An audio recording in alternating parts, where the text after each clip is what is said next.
Eating is one of the only, well, pretty much the only task that humans have to do multiple times a day for every single day of their life. Like we don't need to floss 4 times a day. We don't need to exercise 4 times a day. And I've not thought of a single task that we have to do more. So it's not easy. It's a lifelong process.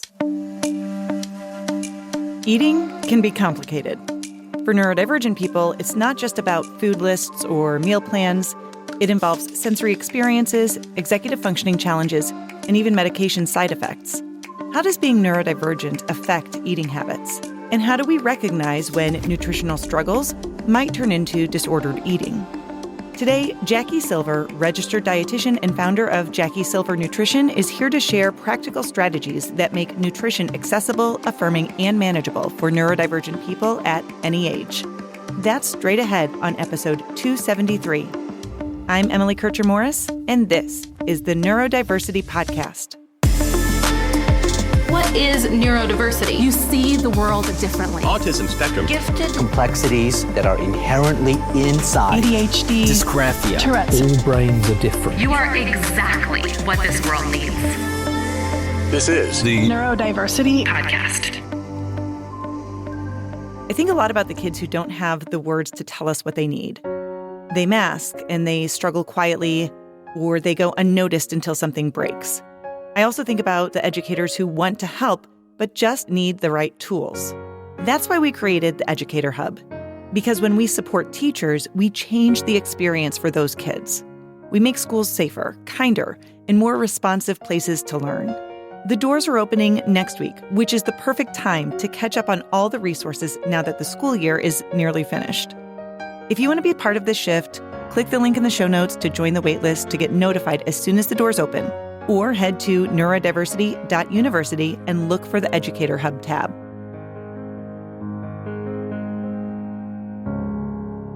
Okay, my conversation with Jackie Silver is here in a minute. Previously on the Neurodiversity Podcast. We describe these autistic behaviors from the outside, what we see these kids doing when they struggle. And we describe that as the definition of autism, that there's these deficits in social ability because we want them to be more social. And there's these deficits in their restrictive repetitive behaviors because we want them to be more flexible. And these are grievances. It's not what autism feels like on the inside. And this is also true in the anxiety community. You're avoiding this. We need you to go to school. We need you to eat these foods because it's difficult on a caregiver or it's difficult on the support people. And that can be a big motivation for people to want to change. But we want people who are entering into therapy to think about what their own goals are and not just be responding to the grievances of their community. That's episode 199. Find it wherever you get your podcast.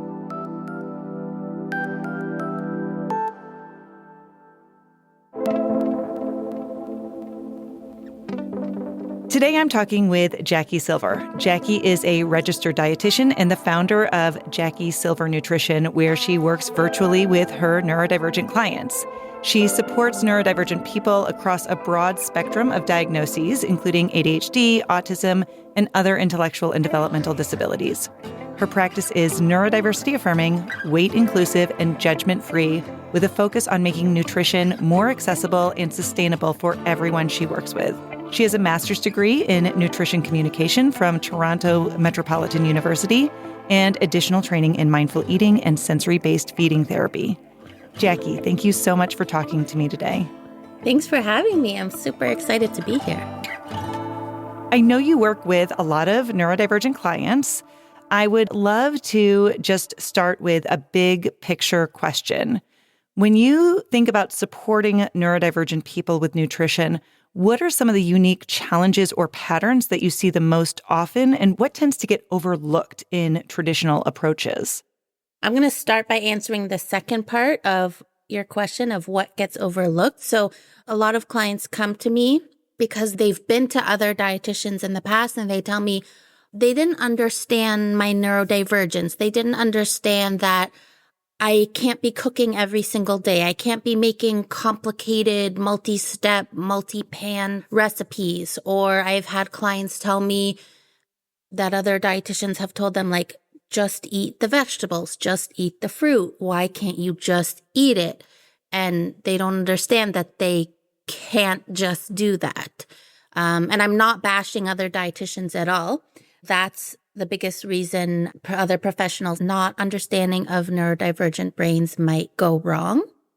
With my autistic and ADHD clients, a really big struggle is meal planning and the executive dysfunction barriers that get in the way of being able to plan and prepare meals. That's a really big struggle. Folks get really overwhelmed by the thought of it. I often hear, oh, I know I need to eat. I'm absolutely famished, haven't eaten in 8 hours, but I open my fridge. I have nothing prepared. I get so overwhelmed by seeing all the ingredients that I end up not eating anything or ordering takeout or just, impulsively grabbing whatever's in the pantry.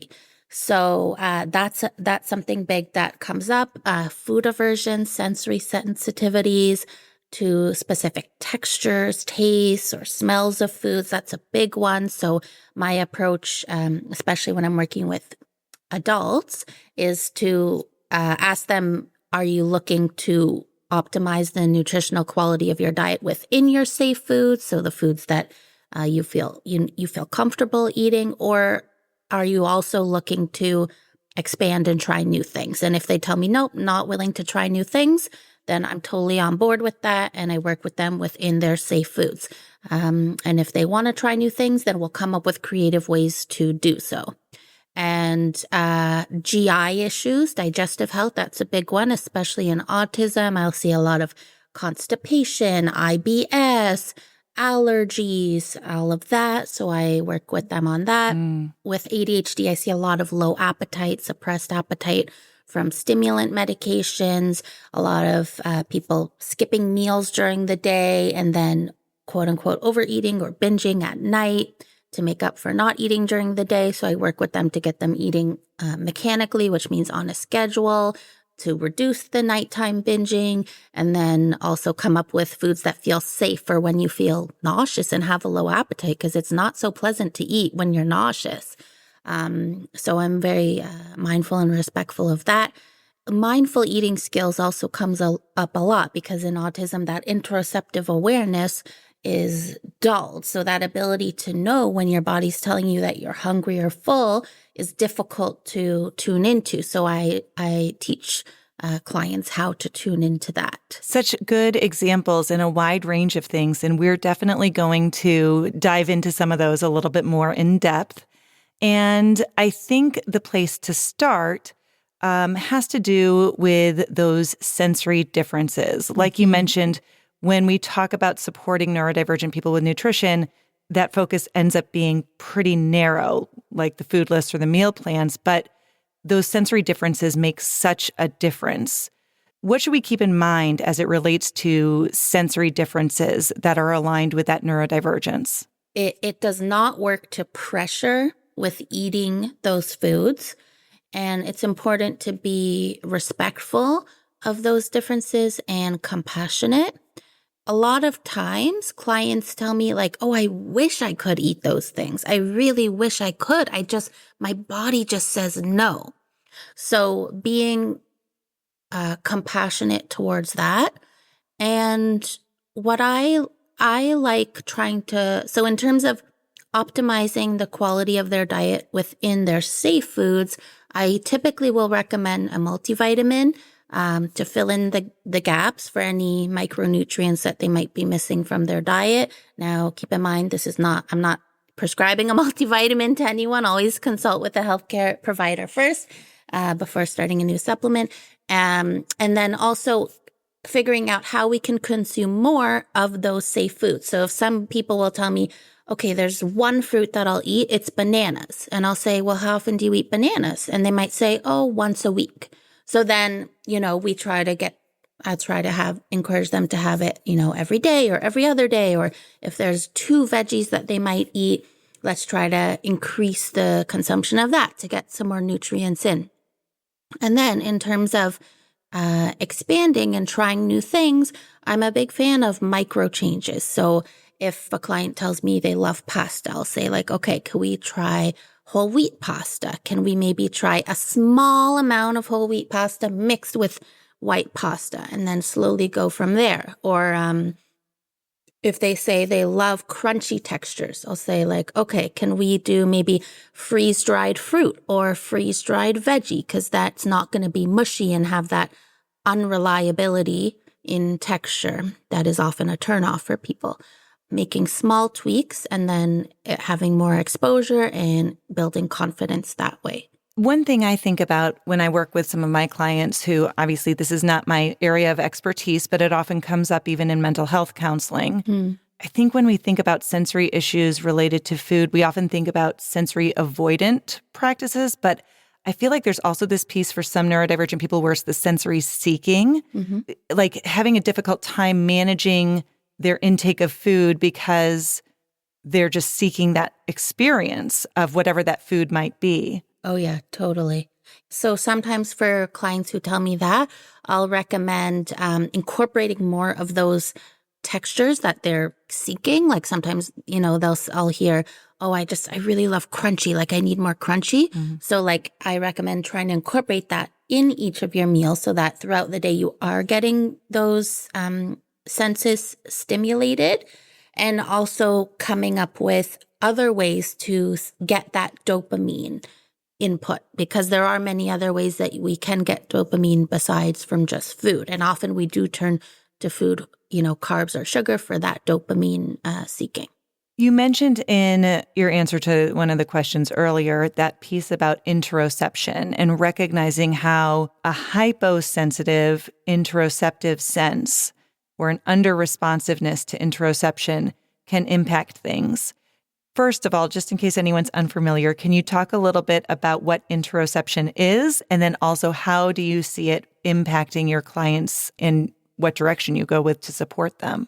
Interoceptive awareness is your internal body cues. So, telling you that you need to go to the bathroom, you're thirsty, that, the body signals telling you that you're hungry or that you're full. So that would mean, might start getting a little bit irritable, hangry. In terms of fullness, you might notice your stomach starts to feel tight. You might feel tired, sleepy, lethargic. Stop thinking about food, not wanting to eat anymore. Those are signs of hunger and fullness. Studies show that those are dulled in autism, probably also in ADHD. I do see it a lot in ADHD as well, but that could also be from medication or like forgetting to eat or getting in flow with a task. But regardless, I find a lot of folks won't start to recognize those cues until they're at the two extreme ends. So they might not notice those subtle signs of hunger starting to creep up. And then it's only when they're like extremely irritable, extremely famished, and it just can come on like in a second, then they need to eat something. And they're often not prepared for that. Or they might not be able to stop eating until they feel really uncomfortably full. Like I describe it as a Christmas dinner full or Thanksgiving dinner full. Like it's really uncomfortable. And they might not notice when their body's telling them sooner, oh, you know what, I'm actually full. I'm satiated now. I don't need to eat more right now. I like to teach people how to start paying attention to those more subtle cues. And the cues are going to look different for every person. But I do find once people start focusing their attention on that, they do start to notice them. So if they practice a little bit of intentionality and checking in on those sensations, they can build that awareness. Oh, yes, absolutely. So many neurodivergent people have experienced being given advice or tips that don't work for them. And so then when there is something like this that could help them, there's sometimes a resistance there because they feel like they've tried everything. Do you run into that with your clients? And how do you help them feel comfortable with making some of those attempts? That's a great question. I haven't been asked that. But yes, a lot of people, they say like, I've been to every dietitian. I've tried all the tricks. I've tried it all. I really don't think it's going to work, but I just want to give it one last shot. I do always say nothing's going to change if nothing changes.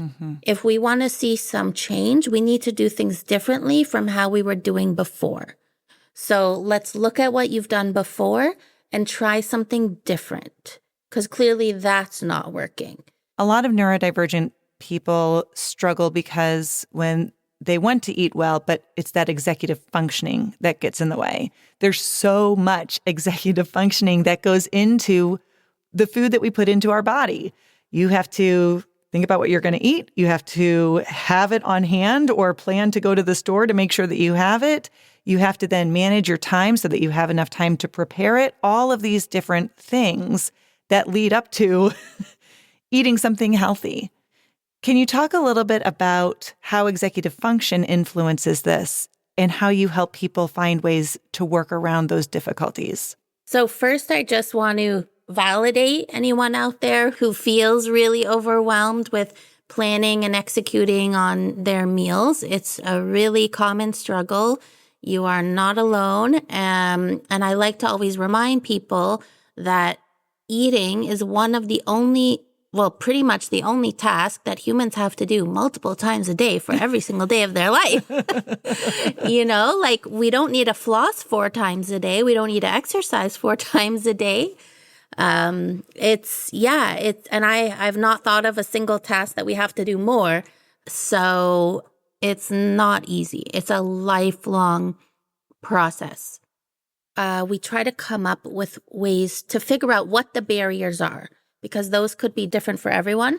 So for some people, a barrier is that they don't like chopping produce. So if any recipe calls for chopped produce, that's it, they're out. Some people don't like doing recipes that take more than 30 minutes. They don't like doing things that aren't in one pot, or they find like planning what they're going to buy at the grocery store is overwhelming. So we try to figure out those barriers and come up with ways to reduce that friction or barrier to entry, and just figure out how to simplify the task of feeding yourself. Because for many neurodivergent folks, it takes up a lot of brain space, a lot of stress and overwhelm, and they end up thinking about what they're going to eat all day long, every day. And my goal is to make the act of feeding yourself easy so that it takes up less brain space and you can focus on other parts of your life. So that could mean coming up with like a cheat sheet list of easy grab and go snacks that have, no prep involved. I do not stigmatize packaged foods at all. Some people might disagree with me there, but if it's going to make your life easier, then I'm all for it. So simple grab and go, and having a list of 5 to 6 options is good because it reduces the overwhelm. So if you have a list of 20, you're going to end up not choosing any. So 5 to 6 is more manageable, and it's also not too small that you don't get bored of it. If you only had one option, you might get bored of it and then never want to see it again, and then you're out of options. So batch cooking is really great. Making dishes that are freezer friendly, portioning them out into single serve containers so that you can literally just take it out of the freezer, pop it in the microwave for 3-4 minutes, and you have a meal. I'm a big fan of using frozen produce, frozen fruit, pre-chopped if that's within someone's budget, baby carrots, cherry tomatoes, stuff that doesn't require chopping, and making, sheet pan meals, one pot recipes, really simple, minimal amounts of ingredients. Sometimes with that working memory piece, I know in our household, we'll have a freezer full of food, but in the moment, we can't think of what it is that's out there. And so sometimes I'll go through and I'll literally make a list of what are all the things that we have in the freezer, just because it makes it a little bit easier than like going and digging through, to figure out what's available. There's so much of this pressure to feel like you should be doing it a certain way. And what I really hear you talking about is breaking down those shoulds to find what works. What helps you reach your goals. Exactly. Yeah. I had one client who was literally crying to me in session because she said, I felt so much pressure to cook a gourmet meal for my family every single night. And I saw one of your Instagram stories saying that it could be simple. It could be 3 ingredients And that helped me so much. Mm-hmm. Simple is best. Simple is fine. Incorporate meal delivery services, whatever is going to make your life easier so that you can still nourish yourself and have time to focus on other parts of your life. I'm all for that. I want to talk for just a minute about the impact of medication. So you mentioned specifically with ADHD, people having those stimulant medications can make it even more complicated for getting the nutrition that you need.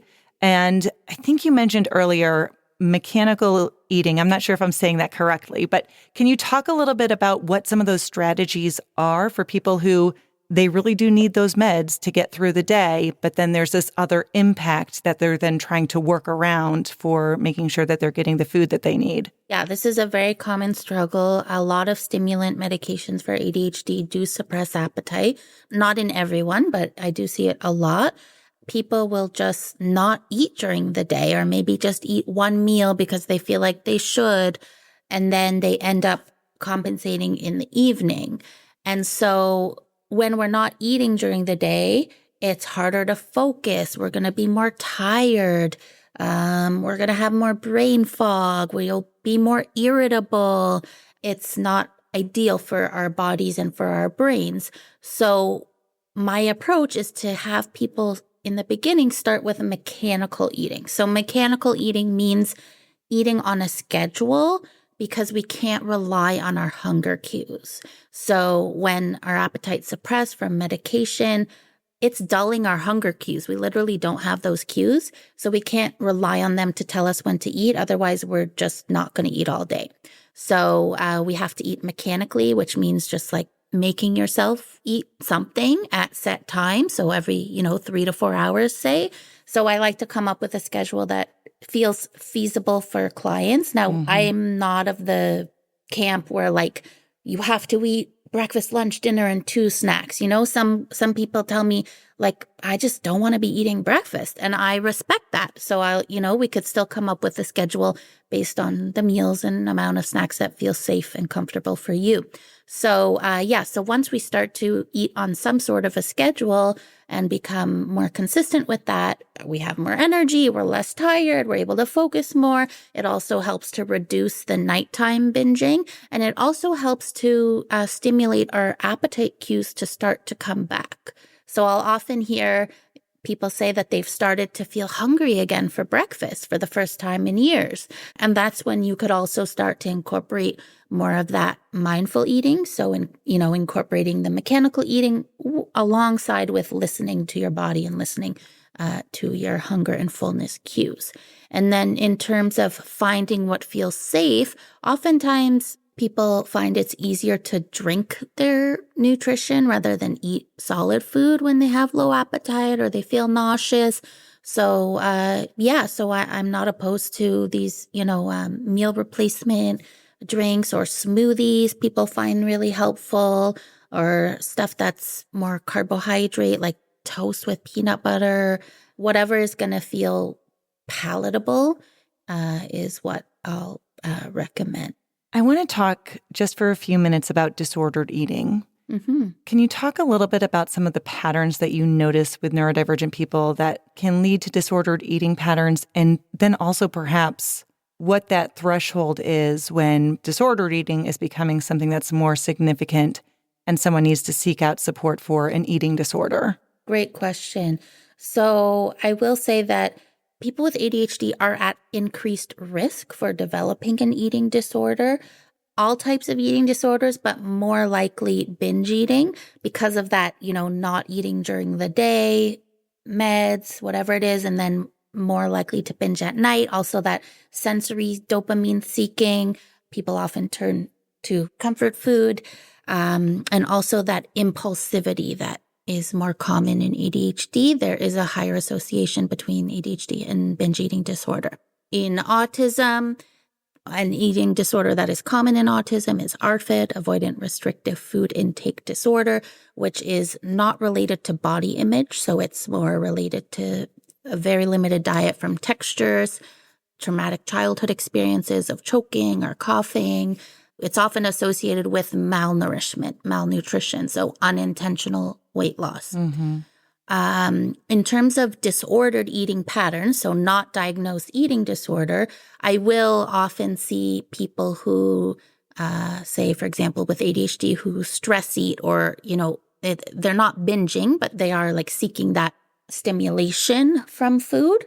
So I work with them to come up with strategies, to eat during the day, make sure our meals that we eat are filling and satiating with protein, fiber, and also coming up with strategies for the stress eating. So that could be finding other ways to self-stim, self-soothe, maybe like having a fidget toy or crocheting or coloring, having some sort of stimulation, exercise, something to still get that dopamine. I do often see a lot of, I would say, like diet culture messages. So there's a lot of influencers out there who don't have any nutrition training, and people are coming and asking me, I've heard that I shouldn't be eating gluten or dairy for my autism. Is that going to help me? And those are, or, body image dysmorphia, because of all these negative messages that we get from diet culture and society. I have a whole list of resources, podcasts, books that are body neutral or body positive and try to tackle diet culture. So I'll often give people this list, and we do a lot of unlearning together. So, of letting go of the label of this food is good, this is bad, and instead reframing it as this is just food. It's neutral. I didn't commit a crime by eating a chocolate bar. Removing that morality that we often attach to food and trying to let go of the messaging also from parents. Like a lot of people who grew up in the 90s, their mothers, with every good intention, but, often commented on their daughters' bodies. Oh, you need to lose weight. Let's go on this diet. Let's go on Weight Watchers with, my 7-year-old child, which is very harmful. So a lot of unlearning that. And I do a lot of coaching to parents on how to talk to their kids about their bodies and about food in a more neutral way to improve their relationship with food. And I would say also it's, I could talk about this for days, but with the autism is, I see a lot of shame, like a lot of people telling me, I don't like going to restaurants with friends because I eat like a kid, quote unquote. All I'll eat is the fries and pizza. And I'm so embarrassed that I'm 30 years old and that's how I eat. So I would say that comes with some disordered patterns as well. There's no such thing as eating like a kid. Like adults are allowed to eat pizza and fries. There's nothing wrong with that. Who says those are just for kids? And in terms of when it should, you ask, like, how do we know if it's something that's serious? So I would say if someone is losing a lot of weight, rapid weight loss, either it could be unintentional, could be intentional, that's a time to seek more serious support. If the way that you're eating is impacting your quality of life, so like you can't go to a restaurant because there's nothing that you'll eat, you can't eat at, family, friends' houses, then that could be a sign to seek support. Like if it's really taking up a lot of brain space and a lot of worry. Yeah. Jackie, I'm so grateful for your time today. As we wrap up our conversation, I have one last question for you. Mm-hmm. If you were talking to a neurodivergent client who is just on the cusp of trying to make some changes surrounding their relationship with food, what would you suggest to them? What words of encouragement would you want them to hear? I would say to take small steps, like I mentioned, those micro changes. So small steps are big wins. Do something different than what you've done before, because nothing's going to change if nothing changes. And have a lot of self-compassion because, feeding yourself is hard. It's something, like I mentioned, it's a lifelong task. It's hard.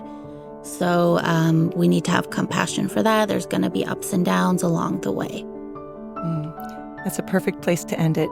Jackie Silver, founder of Jackie Silver Nutrition, thank you so much for talking to me today. My pleasure. It was a great conversation.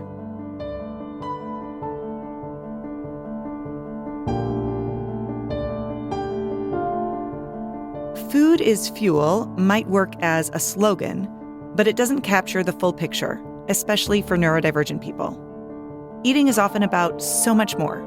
Soothing a dysregulated nervous system, sticking with a safe food when everything else feels unpredictable, or just enjoying a moment of sensory joy. When we flatten those experiences into calories and macros, we lose sight of what really matters. So let's shift the focus from compliance to connection, from rules to respect, for ourselves and the people we support. If you're looking for a place to start, Jackie has a free downloadable resource that offers practical tips for making nutrition more accessible. We've got the link in the show notes. I'm Emily Kircher-Morris. I'll see you next time on the Neurodiversity Podcast.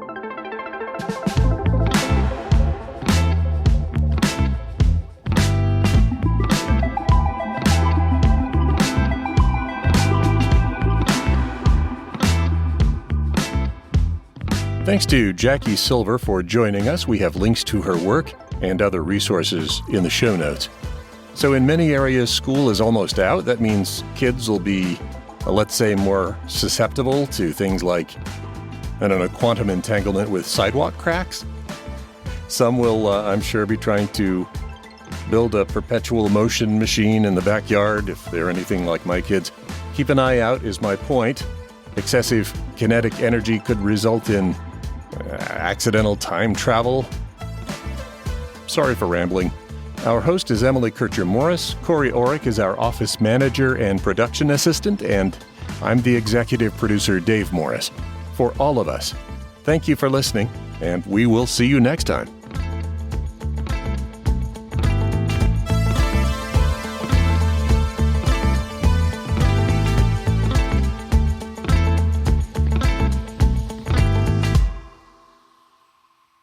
This is a service of the Neurodiversity Alliance.